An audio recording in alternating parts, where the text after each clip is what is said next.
이 북주도의 혁명통일론을 폐기했어요. 이게 왜 중요하냐면은 대한민국의 국가보안법을 이것 때문에 만든 거야. 그렇죠. 그러니까 북한이 적화통일을 할 거다라고 하는 그 노동당의 강령이 규약이 없애버린 거예요. 아, 드디어 북한이 혁명 꼰대에서 어. 이제 정상 국가 되는 겁니다. 우리 적화통일 안 할 거야 이제. 포기한 거고. 그거 일찍이 했어야죠. 어. 못하지. 네. 적화통일을 어떻게 해. 그러니까. 제가 군대에 있을 때요. 그 정보병과에서 들은 이야기인데 주한미군 없이 네. 한국과 북한이 전쟁을 하면 핵무기가 없다면 네. 재래식 무기를 했을 때 일주일 안에 전쟁이 끝나요. 그렇죠. 한국이 이깁니다. 내가 군대에 있을 때도 그랬어. 네. 지금 뭐 세계 군사력 6위인데 네. 북한 입장에서는 이제 이걸 없애줌으로써 저는 대한민국이 두 가지 해야 된다고 생각해. 장기적으로는 국가보안법 없애고 그리고 판문점 선언 비준하는 거 민주당이 지금 빨리 해야 됩니다. 아니 좋은데 그 이준석 그 후보가 혹시 대표되면 그런 거 동의하지 않을까요? 내용상으로. 기대할 거라세요. 그 구청료는 그건데요. 아무튼 이게 이런 보도가 크게 안 나오는 게 난 더 웃기더라고요. 이거 굉장히 중요한 거죠. 중요한 보도인데 네. 그냥 스치듯 지나가 버리는 거예요. 북한이 적화통일 포기했다고 헤드라인 써도 돼요. 그러면 남북 간의 평화 모드가 만들어지는 거잖아요. 네. 그렇죠. 그런데 그렇게 쓰지 않는다. 왜 그러냐 그러면 이미 적화통일은 불가능하기 때문에 의미가 없다. 이렇게 답을 해요. 그러니까 참 이 언어라는 게 자기 속의 정서대로 이렇게도 붙이고 이렇게도 붙이는 것 같은데 이거는 북한으로서는 아마 혁명적 변화일 거예요. 그 판문점 선언하고 9.19 선언을 했잖아요. 네. 두 정상이. 그럼 후속 조치가 있어야 되잖아. 네. 북한이 후속 조치로 사실 이거 한 했다고 거. 보는 거고 네. 그럼 판문점 선언이나 국가보안법 둘 중에 하나는 뭔가 가시적인 조치를 해줘야죠. 네. 그래야 서로 합의 맞는 거지. 네. 이제 움직여야죠. 네. 그러니까 남북 간에 지금 이 한미 정상회담 이후에 뭔가 상당히 변화의 싹이 움트고 있는 게 보이고 대충 이야기 들어보면 북한의 특사가 같다는 얘기까지 소문으로 들릴 정도니까 같은 양간지 몰라요. 근데 그런 정도니까 뭔가 획기적인 뭔가 나오긴 나오지 않을까. 나와야죠. 네. 알겠습니다. 자 그리고 OECD가 한국 올해 경제 성장률 전망치를 3.8%로 지금 전망을 했는데 석 달 만에 또 0.5% 올랐단 말이에요. 그럼 이게 뭐 대단한 거냐라고 하실지 모르겠는데 사실은 지금 주요 선진국들 성장률 전망치가 미국은 OECD 전망으로는 6.9, 영국 7.2, 호주 5.1, 캐나다 6.1, 이탈리아 4.5 이렇게 되거든요. 한국은 지금 3.8이라고 하면 우리가 작년에 예상을 했죠. 이렇게 나오면 분명히 조중동이 한국 성장률 낮다고 뭐라고 할 거다. 그렇죠. 근데 작년에 우리가 먼저 이야기를 했잖아요. 네. 그만 할까봐. 네. 기저효과라는 게 있다. 그 나라들은 대부분 마이너스 6, 7, 8, 9 이렇게 갔던 나라들이라 조금만 해도 성장이 올라가는 거니까 대한민국은 OECD 국가 중에 사실상 1위였음에도 불구하고 3.8이면 어마어마하게 높은 거예요. 이게 2020년 대비 2021년이니까요. 네. 그러니까 2020년 성적이 나쁜 데는 조금만 올라도 높아지는 거죠. 그러니까 대한민국이 3.8%인 건 어마어마한 거죠. 일본이 지금 2.6을 예상하고 있더라고요. 올림픽 치르시는 나라에서 작년에 한국보다 엄청 경제 성장률 낮았었는데 네. 그럼 어떻게 된 거예요? 이거는 제가 봤을 땐 확실히 제 말이 맞는 것 같아요. 망해가는 나라예요. 예. 일본은 올림픽도 그렇고 이번에 미일 정상회담 이후에 네. 미국이 일본 여행 관련해서 더 강화된 규칙을 내놨잖아요. 그러니까 이게 여러 가지로 내후외환인 것 같아요. 일본은. 오직 유지되고 있는 건 딱 하나예요. 그 나라는. 국민들이 너무 참아주는 거야. 참는 게 습관화되어 있는 거예요. 아, 그것보다 참는다는 것 자체를 모르는 거 아닐까요? 그러니까 습관화. 그러니까 우리나라는 사실 우리는 되게 이 정부 여당 입장에선 힘들고 억울한 일이지만 너무 역동화되어 있잖아요. 보수도 능동화돼 있고 진보도 능동화돼 있고 야당은 뭐 과유불급 능동화돼 있고 언론은 뭐 막 난리잖아요. 근데 이런 게 역동성일 수 있겠다 이런 생각이 들어요. 근데 오늘 보도를 보니까 방송 들어오기 전에 보도 보니까 일본 올림픽 하는데 각종 스포츠 팀들 유니폼에 소위 전범기, 우길기. 우길기라고 부르는 디자인을 넣는 거예요. 실제로 지금 작년에 올림픽 치르려고 할 때 그 전범기를 응원 도구로 써도 된다라고까지 이야기가 일본 정부가 허락을 했거든요.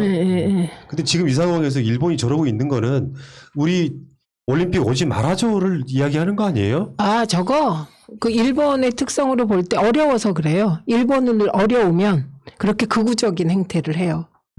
그래서 이런 거 보시면 우리는 분노하잖아요. 근데 사실은 한편으로 보면 아, 일본이 저렇게까지 극우적으로 나가야 할 정도로 내부 통합이 안 될 만큼 어렵다. 그렇죠. 그러니까 예, 그런 내부적으로 뭔가 막 잘 안 되고 방역도 안 되고 하다 보니까 외부로 돌리는 거죠, 시선을. 그래가지고 자꾸 다른 나라가 자기를 공격하게 만들면서 내부로 뭉치는 요소. 근데 지금 우길기 같은 경우는 그러면 나치 문양 있잖아요. 예. 나치 문양을 독일 선수단이 달고 나오는 거랑 똑같은 거거든요, 이게. 그렇죠. 이런 짓을 해도 될까요? 어처구니 없는 일이죠.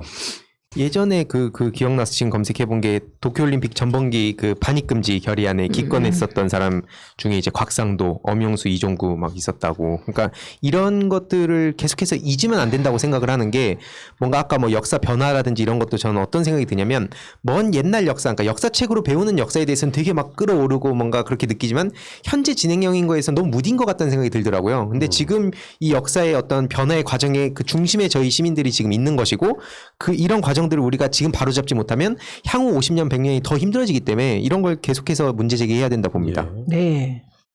자, 아무튼 지금 한국은 잘 나가고 있습니다. 정말 잘 나가고 있어요. 훌륭해요. 미국이 딜을 할 수 있는 나라가 됐어요. 뭐 여러 가지 생각해 보면 그게 문재인 대통령만의 능력이라고 생각하지 않습니다. 국력이에요. 그러니까 대한민국 사람들의 우수성 그리고 그 리더를 잘 만나면 훨씬 더 좋아지는 그걸 우리가 보고 있다고 생각이 들고요. 자, 근데 그 가운데 좀 찌질한 이야기 하나만 해보면 대구시가 화이자 백신을 도입한다. 뭐 그런 얘기가 있었는데 지금 사실 해프닝으로 끝나는 것 같긴 합니다만 방역을 해본 사람들이 화이자나 제가 오늘 맞은 아스트라제네카나 큰 차이가 없다는 것을 알면서도 그 대구가 지금 방역할 때 그 신천지 사태는 뭐래 해가지고 지금 화이자를 따로 물론 대구시가 주도한 건 아니라고 해요. 그쪽에 우선 의사회가 주도를 한 거를 대구가 받아서 지금 이렇게 논란이 됐는데 그 화이자를 따로 구매 그 3천만 회분? 네, 3천만 회분. 네. 그런 정도의 짓들을 하면 이게 오히려 방해 행위가 되거든요. 아니 그리고 그게 불가능해요. 왜냐하면 한국 화이자 제약이 관련해서 승인한 바 없다고 공식 입장을 내서 이게 마무리되는 분위기인데 이게 말하자면 옛날에 우리 얘기하면 오파상이라는 얘기 들어봤어요? 오파상이요? 네, 무역 대행기구, 무역회사. 무역회사를 통해서 확보했다 이거였어요. 그 말이 안 되는 게 화이자의 답변은 우리는 네. 공식적으로 국가에 대해서만 지금 네. 재난 상황이기 때문에 주고 있지 어떤 회사한테 이걸 팔고 있지 않다 이런 거 아니에요? 그리고 이럴 거는 있죠. 전 세계적으로 유통 과정에서 늘 그 약간의 불법 행위들이 자행되잖아요. 우리가 그 영화 보면 나오잖아요. 네. 그 이만큼 물량이 있으면 이 중에 일부를 떼서 뒤로 빼고 뭐 이런 지금 그걸 전제로 한다는 뜻이기 때문에 이거를 대구에서 이렇게 거의 발표하다시피 한 거 이건 대구시도 들어가 있어요. 네, 그러니까 이게 뭐냐고요. 그거를 그냥 묻었어야 되는데 그런 건의가 들어왔다고 그걸 밝히고 자랑질하는 게 네. 그러니까요. 그러니까 이거 그러니까 중대본에서 그랬죠. 정품 아닐 수도 있는지 왜냐하면 정품일 수도 있지만 기간이 정말 짧게 남아 있거나 그럴 수 있잖아요. 그렇죠. 그러니까 보관 지금 화이자 백신의 가장 큰 문제는 마이너스 70도씨를 유지해서 보관해야 되거든요. 이게 약간 이제 완화됐어요. 마이너스 30도씨에서 마이너스 60도씨. 여러분은 마이너스 60도씨가 상상이 되십니까? 이거 얼마나 어렵겠어. 그걸 누가 갖출 수 있다고. 네, 그래서 저는 요 장면을 보면서 황교안 전 총리가 생각났어요. 예. 천만. 근데 지금 제가 그 잔여 백신을 통해서 미리 맞은 이유 중에 하나가 우리도 수도 없이 아스트라제네카나 화이자나 다를 게 없다. 효능도 마찬가지고 부작용도 마찬가지인데 그래서 일부러 더 잔여 백신 찾아서 맞기 운동하고 있거든요. 지금 우리 패널들은 대부분 다 맞고 있어요. 그런데 네. 부지런하시다.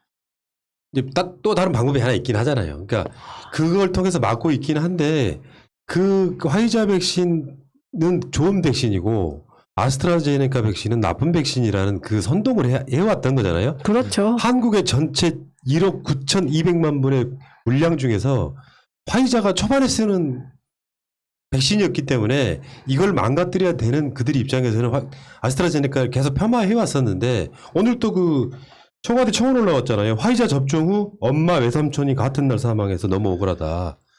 인과관계가 어떻게 될지 모르겠지만 지금까지 나온 어떤 결과들로 보면 인과관계가 없을 수도 있습니다만 어찌됐건 간에 특수한 체질일 수도 있는데 화이자도 이런 상황이 생겨요. 화이자가 푸나님 사망자 수가 더 많아요. 네. 우리나라. 접종 횟수는 적은데 사망자 수는 이런 식으로 보고된 게 더 많습니다. 그러니까 그것도 의사회라고 하는 사람들이 대구시랑 합작해가지고 이런 식의 논란이 실제로 화이자 백신을 3천만 회를 도입할 생각은 아니었을 것 같고 아직도 방역을 흔드는 요소로 쓰는 거죠. 아스트라제네카가 안 좋으면 우리가 고급 백신 구해볼게 이런 식으로 나가는 거예요. 얼마나 악랄한 새끼들이에요 이게. 저는 어떻게 생각했냐면 이게 저도 이제 뇌피셜이 막 돌아서 황교안 총리가 미국 가서 1,000만 회분 확보했다고 뭐 그래서 빡쳐가지고 서울 제주 부산만 네. 해주자 그랬는데 이걸 대구에 줬나.